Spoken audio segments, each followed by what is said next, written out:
Hey guys, if you're looking for a fantastic dish to add to your mealtime repertoire for the holiday season, look no further. Check out this simple pork loin. Well, it doesn't look that simple, but trust me, this isn't hard to make. Give this a shot.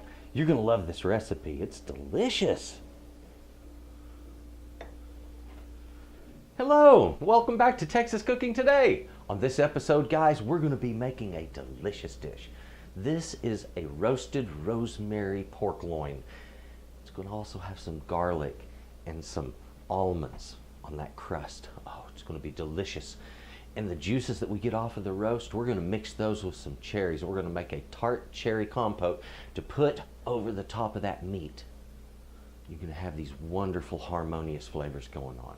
So if you're looking for a wonderful, tasty dish, especially for the holiday season, it's inexpensive to make, it's quick to make and easy. Give this one a try. You're going to be impressed. Come on over.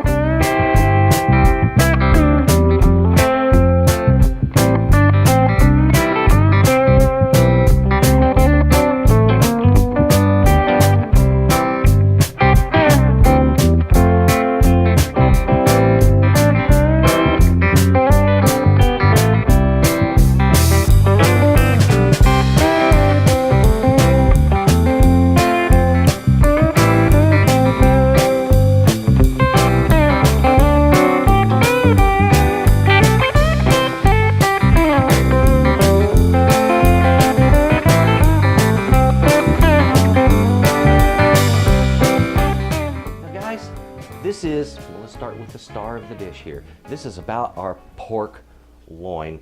To keep it whole and get good flavor, well, that's sort of a trick. So I'm going to teach you some of the tricks of the trade on exactly how to extract a wonderful flavor on this. But also, you know, roast loin is roast loin. You got to have something to really bump it up and make it special. And that's where our other ingredients come in here. Sauces and things like that are what make our meats fabulous. And one thing that works on pork are fruits. A good example is putting pineapple on ham. Fabulous flavors, okay? And we're going to get the same kind of thinking here. We got some fabulous ingredients. Number one, I've got our nuts. I've got about a cup here. I don't think I'm going to use all of these. I'll probably use about half of them to begin with for topping this. And then I'll keep some others as a garnish to go over the top of the cherries when I'm finished cooking them up. Some rosemary. This is, of course, our pork loin is called a rosemary pork loin.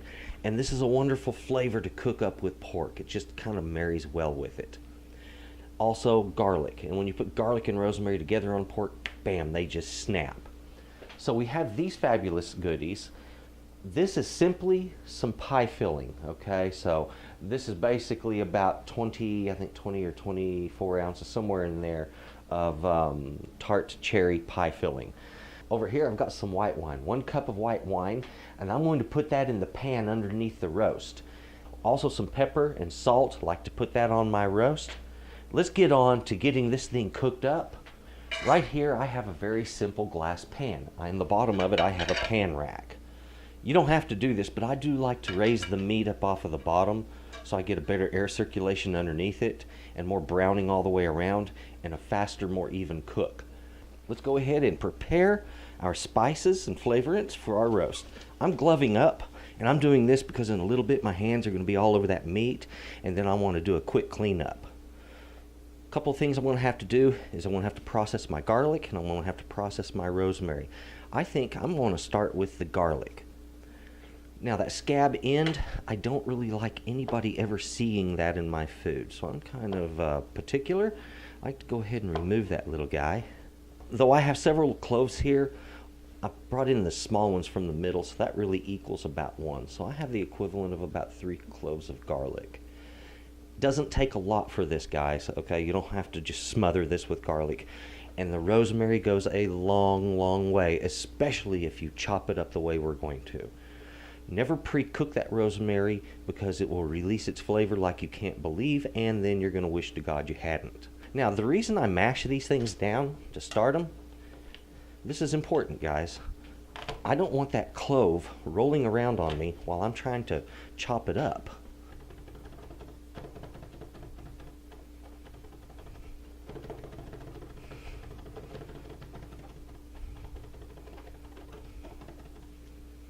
Okay, isn't that simple? So I'm going to take my garlic, gather it up, and just set it aside, and get busy processing the other ingredients. On these, on your leaves, pluck off the smaller clusters, and of course if you have them like this, just strip the stem back like so. The small clusters at the tip you can pull off whole, just like that. And I'm wanting about a tablespoon chopped. Don't use the dry. This is a dish that really needs fresh rosemary. That's about a tablespoon. I'm going to put it back here with that about a tablespoon or slightly more of garlic. And our nuts. Now I purchased slivered almonds, and I wanted really chopped almonds.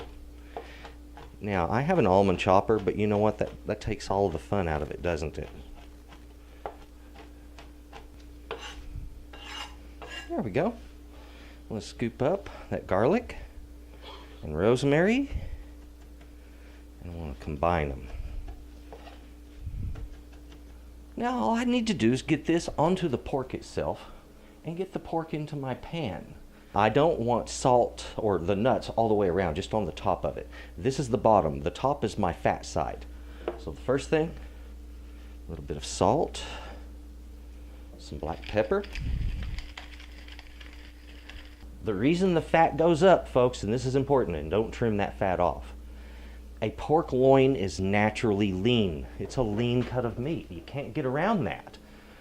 Pork loins are just that way. And that fat, when it renders down through the meat, is going to make it moister. It's going to keep it from drying out. It's going to give it flavor. It's a win-win situation with that stuff. So, now for those nuts. Right across the top. And I want as much of this on there as I can get on there. Now what I'm doing is just kind of pushing it out to the edges a little bit, because I want the flavor of everything to work its way into that fat and down through that roast. The fat is the carrier of the flavor for our spices. You see our garlic, it has oil in it, and that oil needs to go down through the meat, but by itself there's not enough to carry it through there. The rosemary has oil in it, and the flavor of that needs to carry through the meat. Again, not enough oil in that rosemary to get it there. And the same way on the nuts. I want the flavor of those nuts to carry through that meat.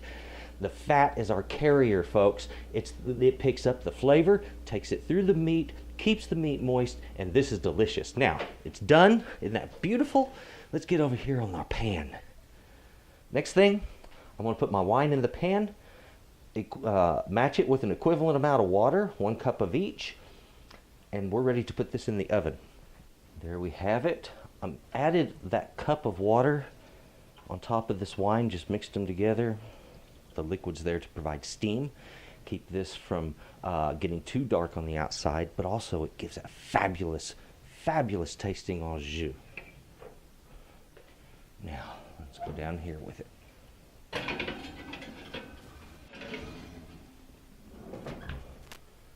There we have it.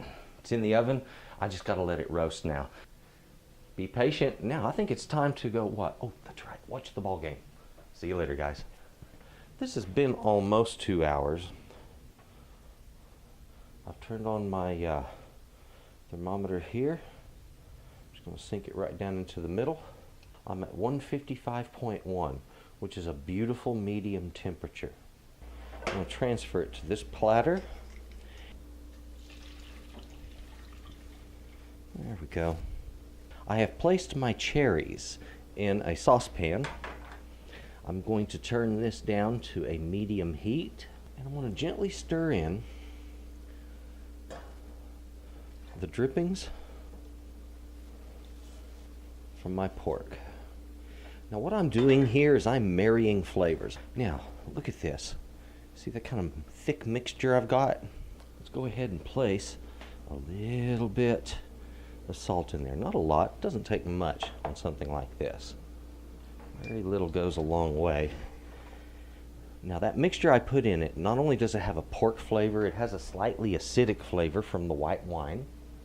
it also has some of the other flavors which drip down, that garlic, rosemary, the flavor of the nuts, all built into one beautiful harmonious blend.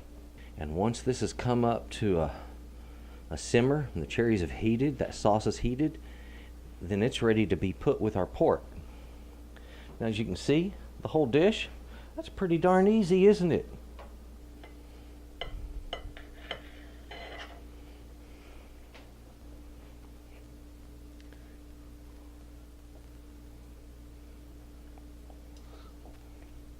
That's what I'm talking about right there.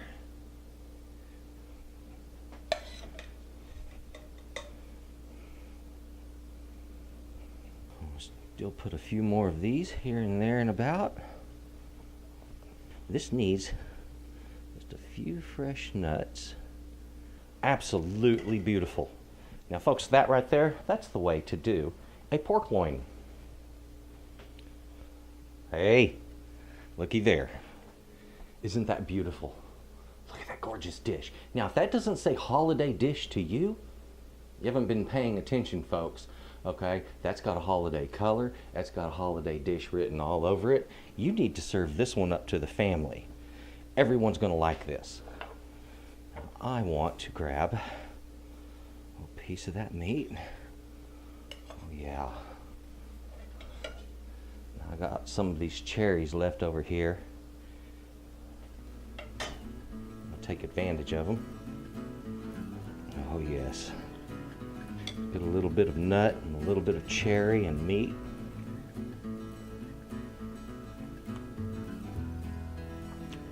Oh my God. Harmony. This is beautiful. Robust harmony of flavor in my mouth. Oh, that's so good. That cherry, the flavor of it goes with it roast because it has some of the juices in it. The flavors just, they do this. They belong together. They look good together. They flavor each other so well.